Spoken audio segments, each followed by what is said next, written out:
In today's video, I'm going to teach you how to create a spreadsheet in Excel. To begin, click the Start button on your computer. This opens the main menu at the bottom left of your screen. You should see a search box or a place where you can type. In that search area, type the word Excel. As you type, Windows starts showing matching apps just above the search box, usually with a green icon for Microsoft Excel. When you see Microsoft Excel appear in the results, click Microsoft Excel once. After a moment, the Excel window opens, with the Excel logo and a list of templates in the main area. Now that Excel is open, you are ready to create a new spreadsheet. On the opening screen, click Blank Workbook. It is usually the first large white thumbnail on the left. Once you click it, Excel creates a new file and shows a grid of rows and columns. You will see column letters across the top, starting with A, B, C, and so on, and row numbers down the left side.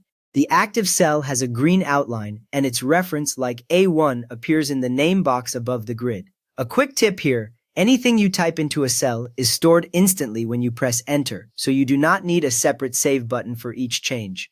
Next up, you will enter your column headings for the spreadsheet. Click the first cell where you want your headings, for example, cell A1. You can confirm it by checking that A1 shows above the grid. Type the word Name, then press Enter or press the right arrow key if you prefer to stay on the same row. The word Name now appears in that cell. After that, move to the next cell in the heading row, such as B1, and type Age. Then move to C1 and type Department. Finally, move to D1 and type Salary. You should now see a header row with Name, Age, Department, and Salary going across the top. If any word looks cut off, that is only the column width. The full text is still stored in the cell. With the headings ready, you can enter some example data. Click the cell A2 and type John, then press Enter. In B2, type 25. In C2, type IT. In D2, type 25,000. You will see the full row for John filled out. Then in A3, type Maria. In B3, type 28. In C3, type HR.